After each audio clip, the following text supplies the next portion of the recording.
Good morning students, welcome to the Anant education centre. बच्चों मैं आज आपके लिए लेके आया हूँ अभी जो हाल ही में अर्धवार्षिक परीक्षा चली रही है उसमें एक पेपर हुआ है रसायन विज्ञान का। उसका पूरा सॉल्यूशन पेपर का मैं आपको दो वीडियो में डिलीवर करूंगा। मैं आपको फर्स्ट वीडियो के अंदर मैं आपसे पार्ट ए और पार्ट बी का डिस्कशन करूंगा और सेकंड वीडियो के अंदर मैं डिस्कस करूंगा आपसे पार्ट सी और पार्ट डी का। तो देखिए बच्चों, अच्छी तरीके से आपको इसको समझना है। कोई भी क्वेश्चन जो पेपर में आया हुआ है मैं आपको ये भी बताऊंगा कि ईयरली के अंदर जो मेन एग्जाम होगा, राजस्थान बोर्ड का हो या सीबीएसई बोर्ड का हो, उसमें केमिस्ट्री में किस तरीके से क्वेश्चन पूछे जाएंगे, तो इसको ध्यान से आपको समझना है। चलो बच्चों अपन स्टार्ट करते हैं इस पेपर को। देखिए बच्चों, सबसे पहले अपन पार्ट ए ले रहे हैं अपन, और पार्ट ए के अंदर फर्स्ट जो क्वेश्चन आया बच्चों वो विलियम पार्ट से आया है, सॉल्यूशन चैप्टर से आया है। हेनरी का नियम लिखिए। तो देखिए बच्चों, हेनरी का नियम,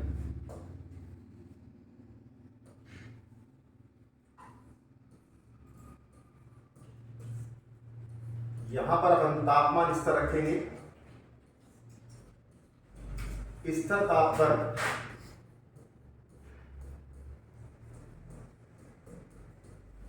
किसी गैस की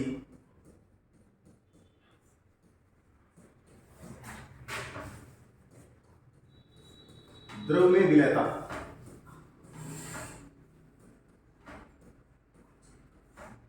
स्तर ताप पर किसी गैस की द्रव में विलयता उस गैस के दाब के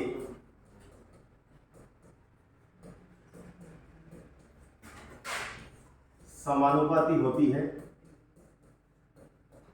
ये तो हो गई इसकी परिभाषा बच्चों। अर्थात यहां पर जो गैस की द्रव में विलयता है, यानी कितनी मात्रा गैस की उस द्रव में घुली हुई है, उसको मैं यहाँ पर दर्शा रहा हूँ, इंडिकेट कर रहा हूँ स्मॉल एम से। समानुपाती का चिन्ह लगाया और फिर मैंने लिख दिया बच्चों पी। गैस का दाब हो गया। समानुपाती के साइन को जब आप हटाओगे तो m इक्वल टू आप लिख सकते हो बेटा KHP, और यहाँ पर आपको ध्यान रखना है जो KH है बच्चों उसको अपन यहाँ दर्शाएंगे हेनरी स्थिरांक से। ये बच्चों आपका फर्स्ट क्वेश्चन हो गया। फिर देखिए सेकंड क्वेश्चन पे आते हैं। सेकंड क्वेश्चन जो है अपना,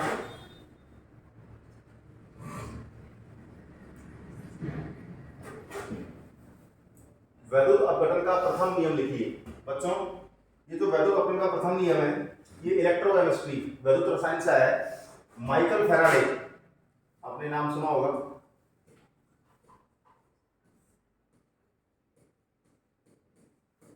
जो माइकल फैराडे साइंटिस्ट था उसने वैद्युत अपघटन के दो नियम दिए थे, एक प्रथम नियम दिया था और एक द्वितीय नियम दिया था। तो प्रथम नियम क्या कहता है, देखिए वैद्युत अपघटन में इलेक्ट्रोड पर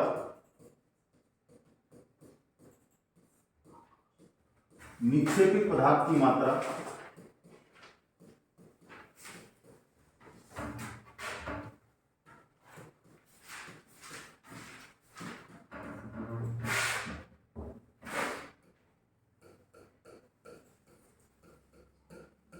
वैद्युत अपघटन के विलयन में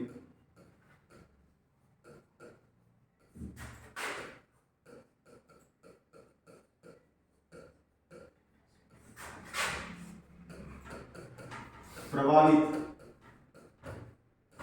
विद्युत धारा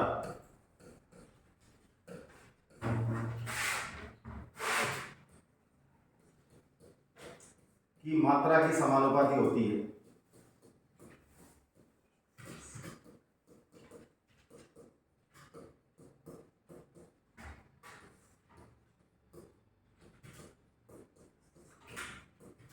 देखिए बच्चों, परिभाषा एक बार दोबारा बताता हूं आपको। वैद्युत अपघटन में इलेक्ट्रोड पर निक्षेपित पदार्थ की मात्रा वैद्युत अपघटन के विलयन में प्रवाही विद्युत धारा की मात्रा की समानुपाती होती है। अर्थात यहाँ पर इलेक्ट्रोड पर निक्षेपित जो पदार्थ की मात्रा है उसको मैं यहाँ पर इंडिकेट कर रहा हूँ W से, और उसके बाद यहाँ पर वैद्युत अपघटन के विलयन में प्रवाही विद्युत धारा की मात्रा यानी विद्युत धारा का जो आवेश अगर, तो वो हो जाएगा समानुपाती अपन Q, W समानुपाती Q। अब यहाँ पर इस समानुपाती को आप हटाएंगे तो W बराबर आ जाएगा आपके पास ZQ। फिर बच्चों हम जानते हैं Q बराबर होता है बच्चों IT। जब इसके अंदर पुटअप करोगे आप तो ये आ जाएगा आपका W बराबर ZIT। और बच्चों Z जो है यहाँ पर समानुपाती स्थिरांक तो है ही, लेकिन इसको बोलते हैं वैद्युत रासायनिक तुल्यांक। और Z का मान बच्चों कैसे निकालोगे आप? W बराबर E/F इंटू I और इंटू T। तो वैद्युत अवटन के प्रथम नियम का फाइनल फॉर्मूला बच्चों ये हो गया कि W बराबर E/F into I into T।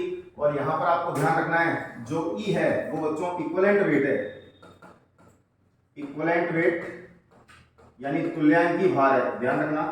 F जो है फैराडे कांस्टेंट है, उसकी एग्जैक्ट वैल्यू होती है 96487 कूलम, लेकिन आप एग्जाम के अंदर इस वैल्यू को न्यूमेरिकल्स के अंदर 96500 कूलम कंसीडर करेंगे।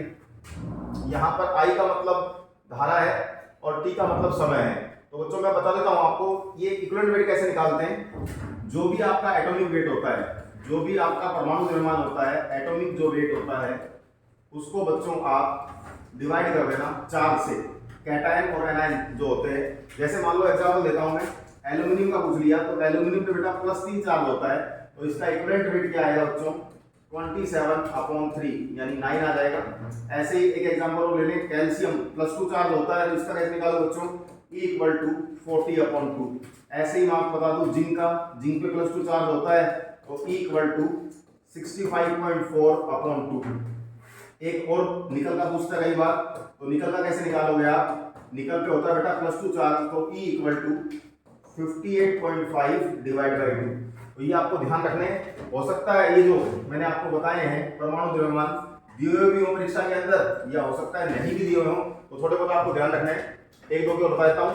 कॉपर का ध्यान रखना बच्चों, Cu+2, तो इसका E = आ जाएगा 63.5/2।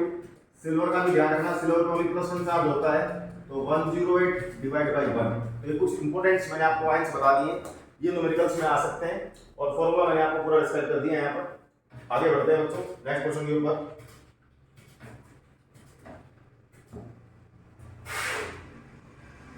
फिर देखिए बच्चों, जो नेक्स्ट क्वेश्चन है वो भी इलेक्ट्रोकेमिस्ट्री से ही है। वो कहना चाह रहा है सेल विभव क्या होता है। सेल विभव क्या होता है? तो गैल्वेनिक सेल आपने पढ़ाई है, तो आपको ध्यान रखना है जो गैल्वेनिक सेल होता है,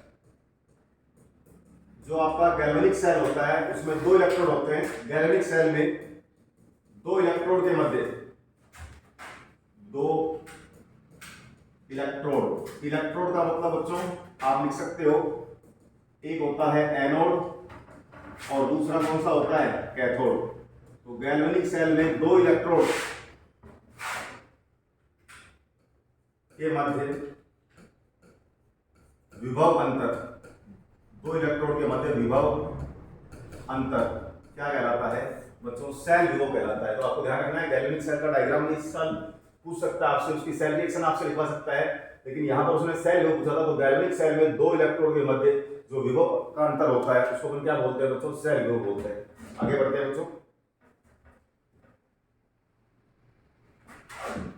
फिर देखिए बच्चों, रासायनिक बल गतिकी से प्रथम कोटि अभिक्रिया की परिभाषा लिखिए। केमिकल काइनेटिक्स वहां से क्वेश्चन पूछा गया है। प्रथम कोटि अभिक्रिया की सिर्फ उसने पूछी परिभाषा, हो सकता है इस साल फॉर्मूला पूछ ले या डेरिवेशन आपसे करवा ले, तो मैं आपको पहले परिभाषा बताता हूं उसकी। प्रथम कोटि अभिक्रिया परिभाषा क्या होती है? इसमें जो अभिक्रिया का वेग होता है, अभिक्रिया का वेग क्रियाकारक की सांद्रता के, क्रियाकारक की सांद्रता के प्रथम घात के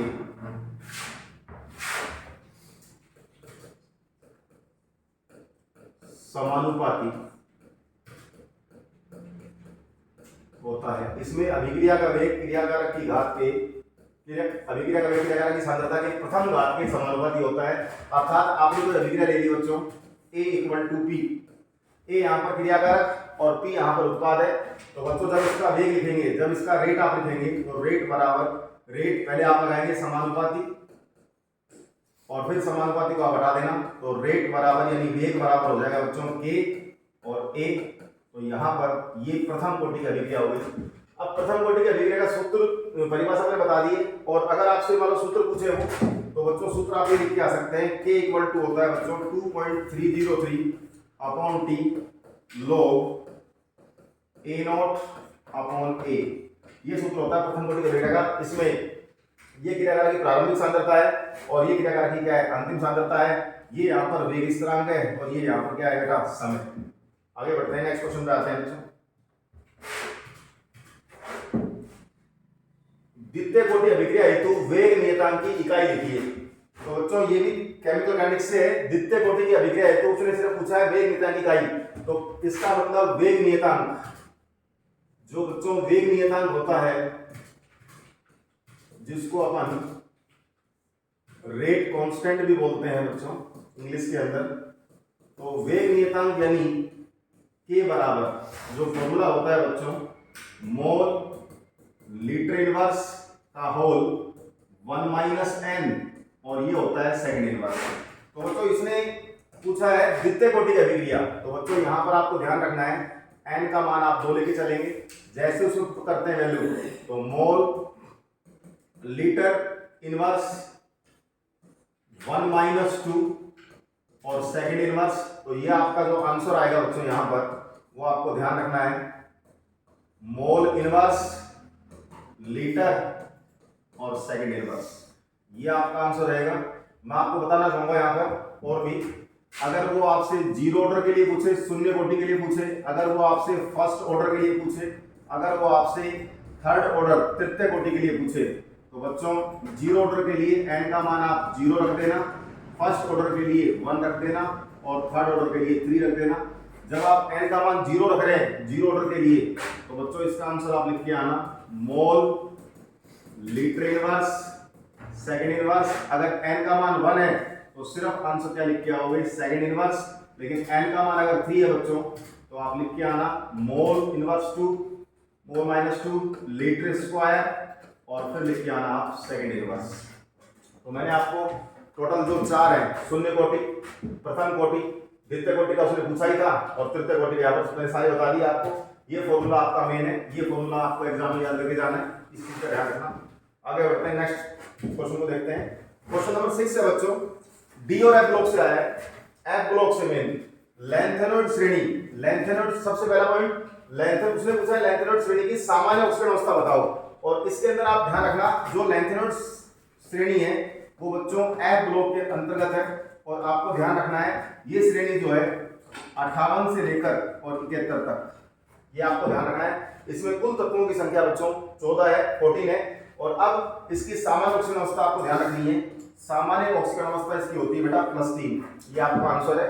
लेकिन अगर आपसे पूछ रहे सामान्य ऑक्सीकरण अवस्था अलावा और कौन सी ऑक्सीकरण अवस्था दर्शाएंगे, तो आपका आंसर क्या आएगा बच्चों, +2 तथा +4।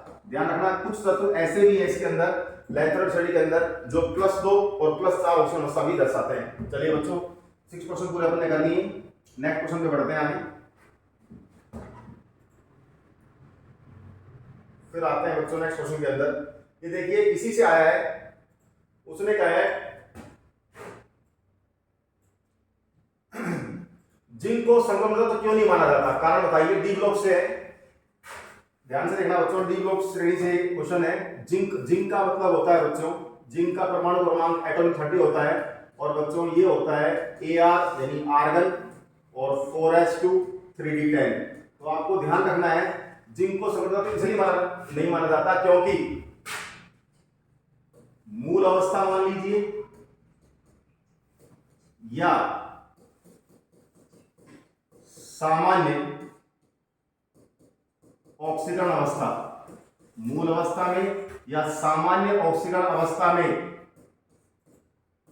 सामान्य ऑक्सीकरण अवस्था मतलब बच्चों +2। ये जो जिंक है ये कैसा होता है, D10, D10 का मतलब पूर्ण पूरित होता है, इसलिए बच्चों जिंक को अपन संक्रमण तत्व नहीं मानते हैं। चलिए बच्चों नेक्स्ट क्वेश्चन पे आते हैं।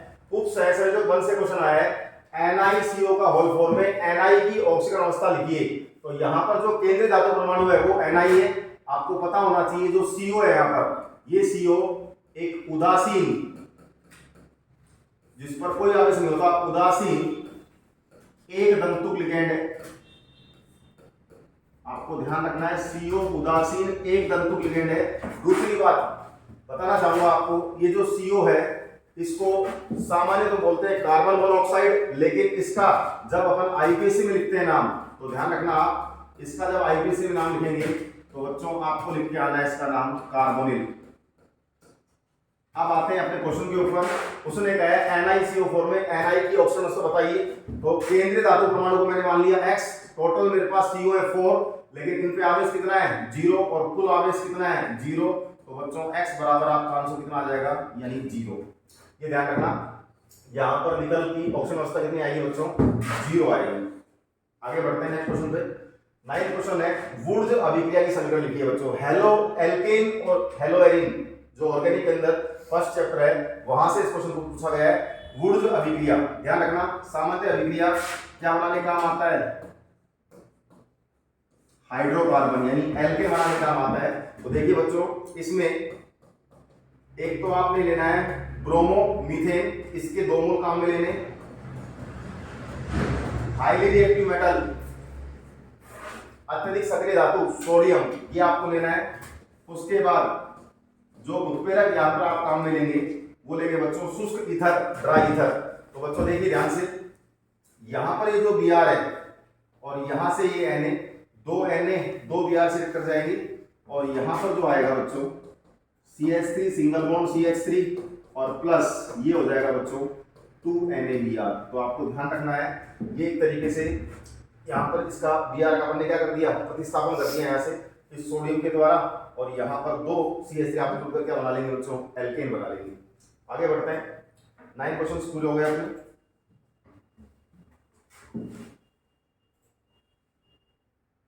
फिर देखिए बच्चों एल्कोहल फिनोल ईथर, जो इस साल 6 नंबर का रास्ता बोर्ड के अंदर आ रहा है, उसमें उसने 2 क्वेश्चन दिए स्टार्टिंग के 1 मार्क्स के। एक तो दिया है 10वां क्वेश्चन जो है वो डाई एथिल ईथर का आईपीएसी नेम लिखो। अब ईथर की बात करें तो आपको ध्यान रखना है डाई एथिल ईथर, सबसे पहले इसका फॉर्मूला आपको आना चाहिए C2H5O, ये तो इसका फॉर्मूला हो गया बच्चों। अब देखिए बच्चों इसके अंदर यहां पर आप ध्यान से देखना, दोनों तरफ सेम कार्बन एटम है, तो सेम कार्बन एटम अगर दोनों तरफ होते हैं तो बेटा उसको बोलते हैं सममित या सिंपल या सिमेट्रिकल ईथर। लेकिन ऑक्सीजन के दोनों तरफ अगर डिफरेंट कार्बन आ जाए, अगर भिन्न भिन्न कार्बन परमाणु आ जाए, उसको बोलेंगे असम्मित यानी अनसिमेट्रिकल या मिक्स्ड ईथर, मिश्रित ईथर। ये आपको ध्यान रखना है। अब जो ईथर होता है उसका जो पूर्वगन होता है, प्रीफिक्स होता है बच्चों, वो आपको ध्यान रखना है। वो पूर्वगन इसका होता है बच्चों एल्कोक्सी। तो जब पूर्वगन एल्कोक्सी है तो एक को तो मैंने मान लिया पेरेंट कार्बन चेन और एक को मैंने क्या मान लिया प्रतिस्थापित। तो इसका नाम आप कैसे लिख के आओगे, ये देखिए बच्चों, इसको बोलेंगे इथोक्सी ईथेन, यानी 2 कार्बन के लिए बच्चों एच होता है, उसमें आपने एल्कोक्सी जोड़ दिया तो इथोक्सी ईथेन इसका आईपीसी नेम हो जाएगा। फिर देखिए नेक्स्ट क्वेश्चन, आप फिनोल को बेंजीन में कैसे परिवर्तित करेंगे। एक रिएक्शन दे रखी है बुक के अंदर, phenol react with zinc dust, यानी इसको अपन बोल सकते हैं यशत रस के साथ, फिनोल की अभिक्रिया यशत रस के साथ। तो देखिए बच्चों फिनोल क्या होता है, सबसे पहले तो ये बच्चों फिनोल की स्ट्रक्चर है, इसका एक अनोदर नेम होता है फिनोल का, और वो नाम क्या होता है बच्चों, कार्बोलिक एसिड। आपको ध्यान रखना है, अगर ध्यान रख सकते हो वैसे फिनोल याद रखिए आप, तो फिनोल का नेम अनोदर होता है कार्बोलिक एसिड। वो कह रहा है फिनोल को बेंजीन, तो ये आपने ले लिया यहाँ पर जिंक। तो देखिए बच्चों जिंक भी अत्यधिक क्रियाशील धातु है, इसका जिंक खुद का क्या कर लेगा ऑक्सीकरण, और इस फिनोल का कर देगा बच्चों अपचयन। तो इसका मतलब ये बन जाएगा आपका बेंजीन, और प्लस में यहां से रिमूव क्या हो जाएगा बच्चों ZN। तो ये होगी, ये भी इंपॉर्टेंट अभिक्रिया है। फिर देखिए कार्बोक्सिलिक अम्ल, एल्डिहाइड कीटोन और कार्बोक्सिलिक अम्ल से उसने सिर्फ पूछा है ऑक्जेलिक अम्ल का सूत्र की। तो बच्चों ऑक्जेलिक अम्ल का सूत्र क्या होता है, HOOC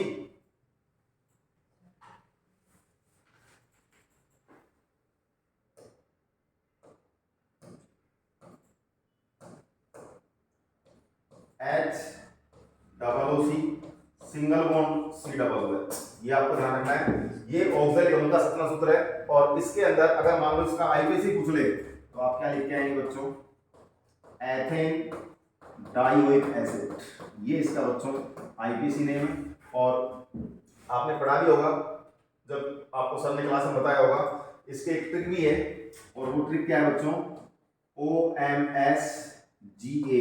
तो आपको ध्यान क्या रखना है, O का मतलब तो मैंने आपको बता ही दिया अभी, HOOC COOH, लेकिन आगे वाले के लिए ये जो M है, S है, G है और A है बच्चों, इस M का मतलब क्या होगा बच्चों, HOOC, बीच में एक होमोलोगस यानी सजातीय श्रेणी का, तो CH2COOH। आगे वाला S कर रहे हो तो कुछ नहीं करना आपको, CH2 का होल ट्वाइस कर देना, दोनों तरफ बच्चों HOOC और COOH लगा देना। अगर G है तो CH2 का होल थ्राइस कर देना बच्चों, और अगर A आ जाए तो बच्चों CH2 का होल फोर कर देना। ये ध्यान रखना, दोनों तरफ आपको वही सेव लगाने, HOOC, इधर भी बच्चों HOOC, C,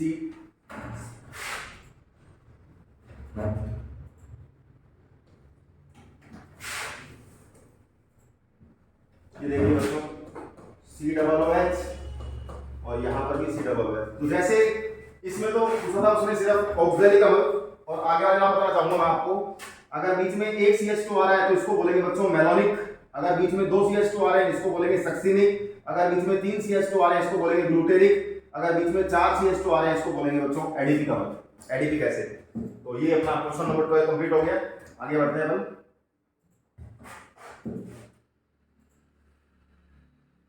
फिर देखिए बच्चों, एमीन चैप्टर से क्वेश्चन आया है, एल्किल अमीन अमोनिया से अधिक क्षारीय है, क्यों है? तो बच्चों एल्किल अमीन का मतलब मैं कह सकता हूं यहां पर,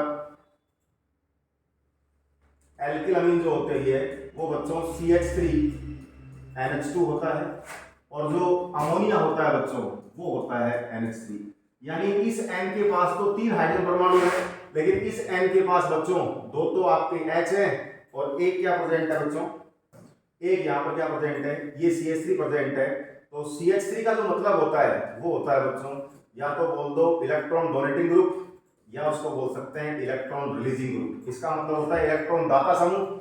इसका मतलब ये कौन सा प्रभाव दर्शाएगा, प्लस आई इफेक्ट, प्लस आई प्रभाव दर्शाएगा, जिससे क्या होगा, जो नाइट्रोजन परमाणु है, जो नाइट्रोजन परमाणु है उस पर इलेक्ट्रॉन घनत्व अधिक हो जाएगा, नाइट्रोजन परमाणु पर इलेक्ट्रॉन डेंसिटी बढ़ जाएगी, इलेक्ट्रॉन घनत्व क्या हो जाएगा, अधिक हो जाएगा।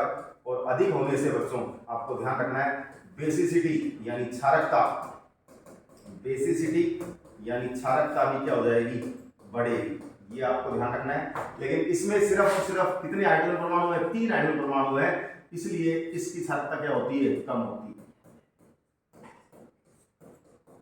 इसमें ऐसा कोई भी इलेक्ट्रॉन दाता समूह नहीं है, कोई भी ईडीजी ग्रुप नहीं है जिसमें क्षारकता बढ़ पाए, तो इसलिए एल्किल अमीन की क्षारकता अधिक होती है किससे, अमोनिया से। तो ये क्वेश्चन भी इंपॉर्टेंट रहेगा, इस साल पूछ सकते हैं बोर्ड के अंदर। देखिए बच्चों ये तो आपका हो गया पार्ट फर्स्ट कंप्लीट, जिसके अंदर टोटल क्वेश्चन थे 13, जो 1 मार्क्स के आए थे, मैंने सारे आपको तरीके से एक्सप्लेन कर दिए। अब हम स्टार्ट कर रहे हैं बच्चों पार्ट बी।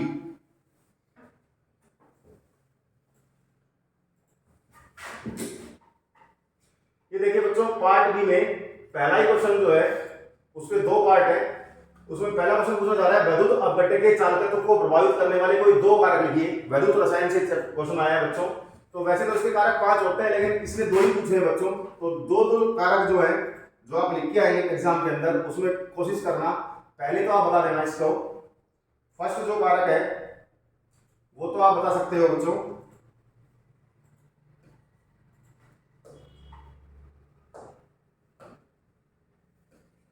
ये देखिए बच्चों फर्स्ट जो है वो आप कह सकते हैं वैद्युत अपघट्य की प्रकृति। तो वैद्युत अपघट्य की नेचर की बात करें, प्रकृति की बात करें, तो आपको ध्यान रखना है 2 प्रकार के अपघट्य होते हैं, एक दुर्बल होता है और एक कैसा होता है, स्ट्रॉन्ग यानी प्रबल होता है। एग्जाम्पल भी देख कह सकते हैं, दुर्बल जो होता है बच्चों वो होता है CH3COOH, और जो स्ट्रॉन्ग होता है बच्चों वो होता है KCl। तो आपको पहले रीजन क्या लेके आना है, जो दुर्बल होता है उनकी चालकता कैसी होती है बेटा, कम होती है, और प्रबल विद्युत अपघट्य की चालकता जो होती है वो कैसी होती है, अधिक होती है। तो ये तो आपका पहला फैक्टर हो गया, पहला कारक हो गया कि दुर्बल विद्युत अपघट्य की चालकता तो कम होती है और प्रबल की चालकता क्या होती है, अधिक होती है। दूसरे रीजन पे आते हैं बच्चों, दूसरा टेम्परेचर यानी तापमान का ले सकते हैं, टेम्परेचर ले सकते हैं, तापमान का ले सकते हैं।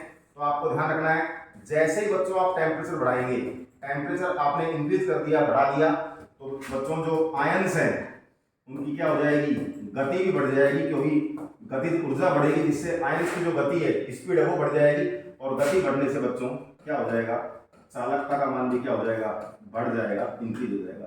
तो ये क्वेश्चन आ सकता है एग्जाम के अंदर, तो ये 2 रीजन आप आराम से इसके दे सकते हैं। आगे बढ़ते हैं नेक्स्ट क्वेश्चन के ऊपर, इसी का बी पार्ट लेते हैं अपन।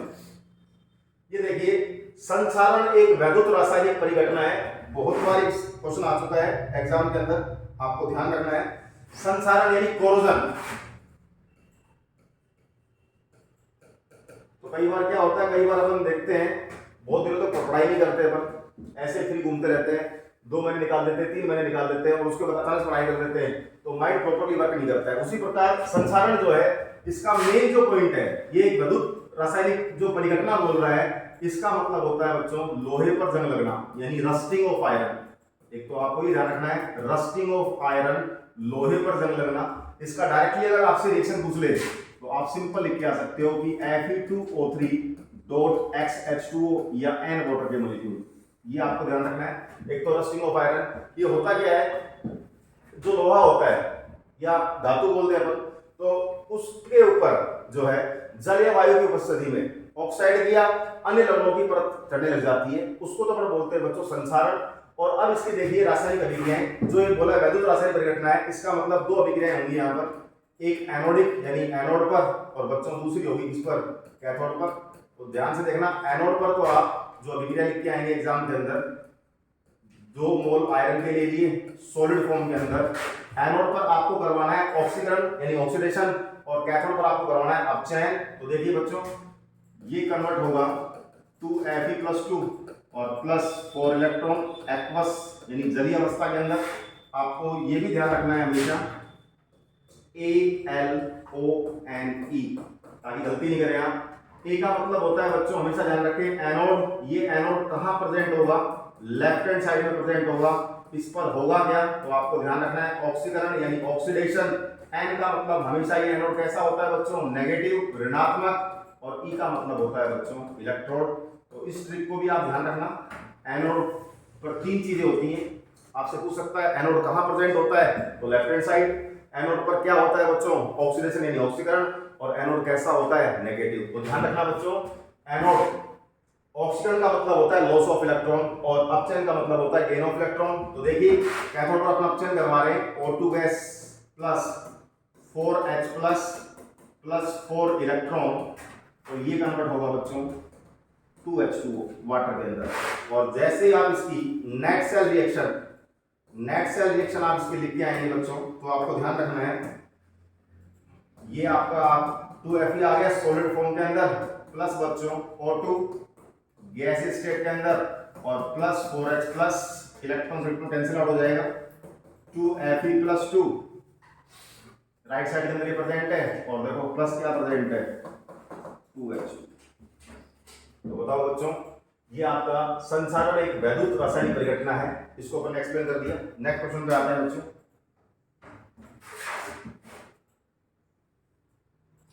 फिर देखिए केमिकल एनालिसिस रासायनिक बल गति से बहुत इंपॉर्टेंट क्वेश्चंस में माना जाता है इस क्वेश्चन को। उसने पहले कहा है कि अभिक्रिया की अर्धायु किसे कहते हैं, परिभाषा पूछी, और फिर दोबारा उसने कहा है कि प्रथम कोटि के वेग समीकरण से अर्धायु ज्ञात करने का सूत्र व्युत्पन्न कीजिए। तो देखो बच्चों, दोनों चीज अपन करेंगे। पहले तो अभिक्रिया की अर्धायु की बात कर लेते हैं, यानी उसकी हाफ लाइफ की बात कर लेते हैं।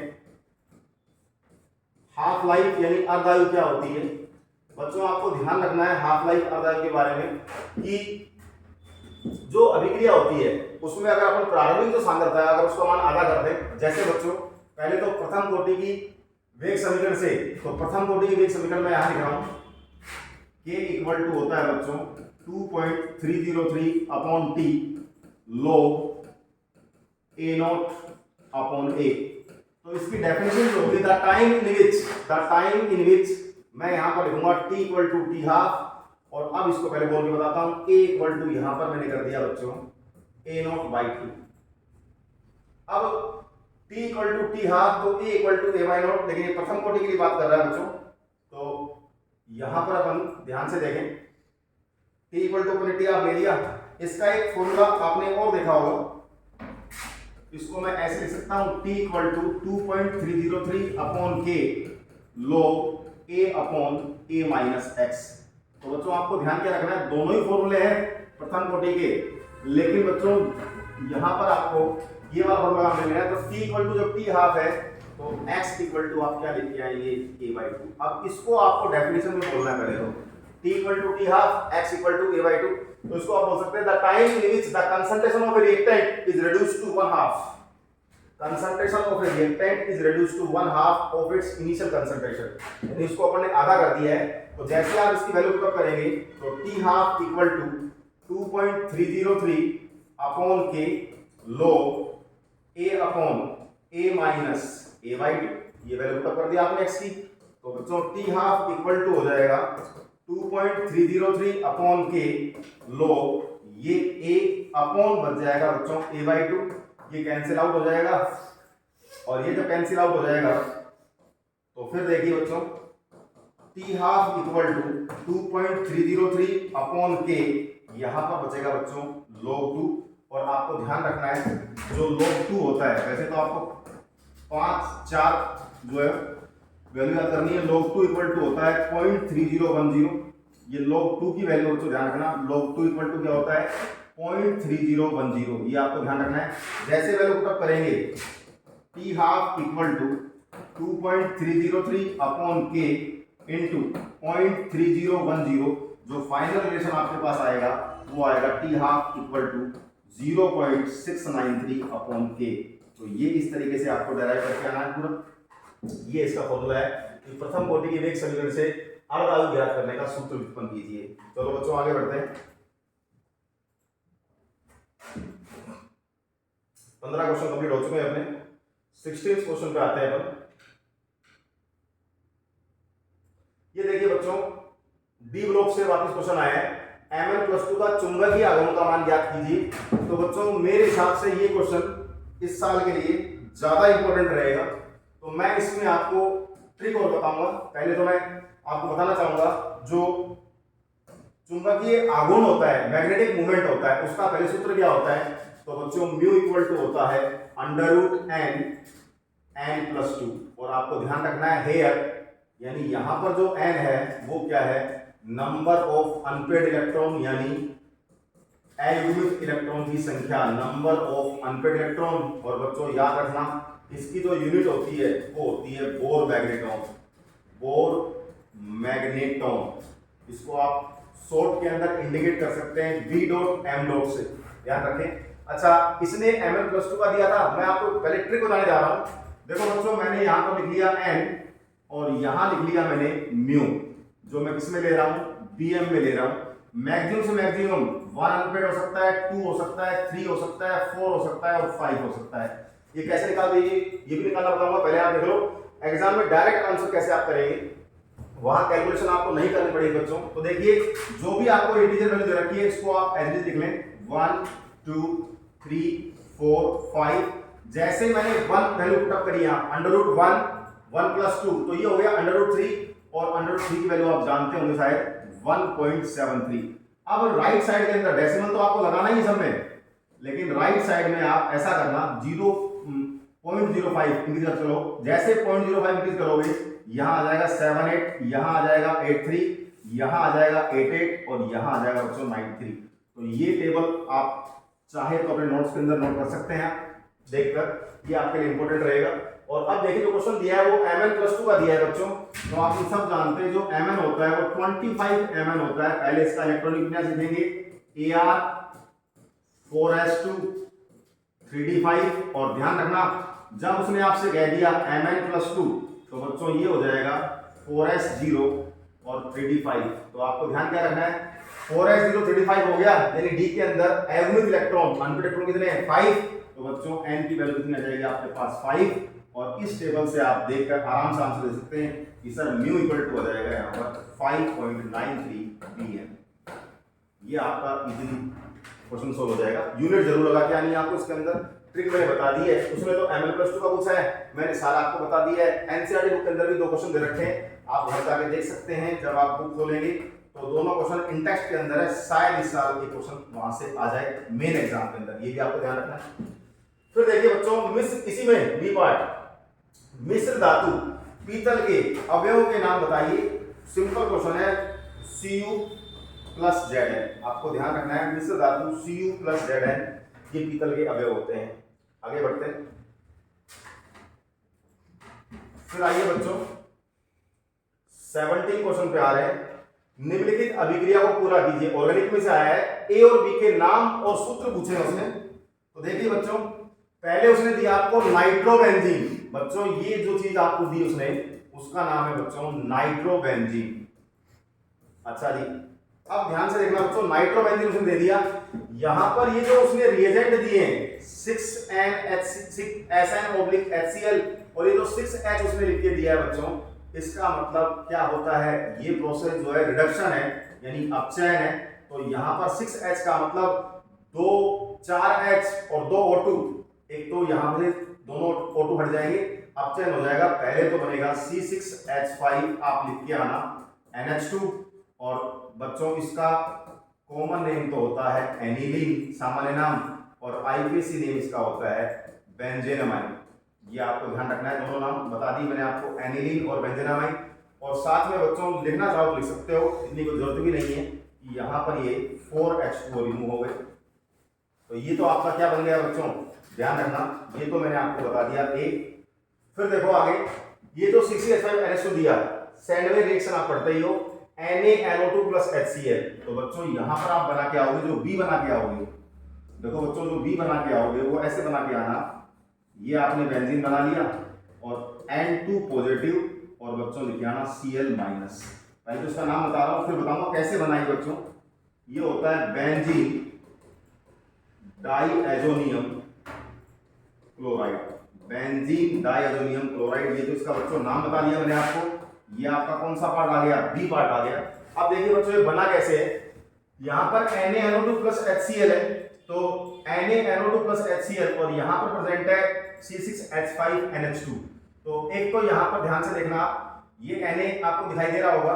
अब यहां पर ये जो हाइड्रोजन यहां पर दिखाई दे रहे हैं, आपको दिखाई दे रहे हैं, ये हाइड्रोजन यहां पर क्या करेंगे, एक तो यहां से माइनस कर देना H2O, यानी 2 ऑक्सीजन है तो 2 हाइड्रोजन यहां पर प्रेजेंट है।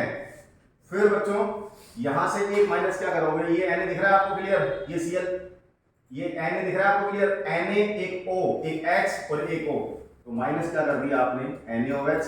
तो अब ध्यान से देखना, आपके पास एक तो NH2 था, एक आपके पास NaNO2 था, और एक आपके पास था HCl। तो ये Cl और ये N और ये N, ये तो जुड़ गए यहाँ। अब देखो बच क्या गया, Na बच रहा है, यहाँ से एक O ले लिया, यहाँ से एक H, NaOH दिखाई दे रहा है, फिर एक H और एक OH, तो ये दोनों चीजें यहाँ से बाहर निकलेंगी। जरूर नहीं लिख के आओ आप, लेकिन मैंने समझाने के लिए आपको बता दिया। आगे बढ़ते हैं बच्चों।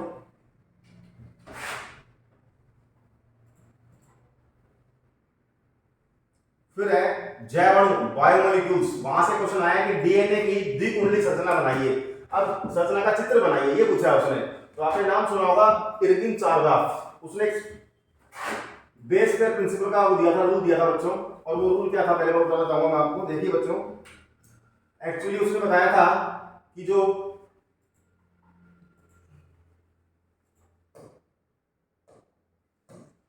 डीएनए जो होता है, आपको ध्यान रखना, डीएनए की जो द्विकुंडली संरचना चित्र है उसमें 4 बेस होते हैं, AGCT। इनका नाम बता दूं पहले तो आपको, एडेनिन, गुआनिन, साइटोसिन और थाइमिन। एडेनिन, गुआनिन, साइटोसिन और थाइमिन। उसने बताया A डबल बॉन्ड T और C ट्रिपल बॉन्ड Z। यानी यहां पर जो डबल बॉन्ड ट्रिपल बॉन्ड है, ये कौन से बॉन्ड है बच्चों, हाइड्रोजन बॉन्ड्स हैं। कौन से बॉन्ड है, हाइड्रोजन बॉन्ड्स। आपको ध्यान रखना है, A डबल बॉन्ड T होता है और C ट्रिपल बॉन्ड Z होता है। और फिर जो डायग्राम उसने बताया था, आपको बिल्कुल सिंपल डायग्राम बना के आना है।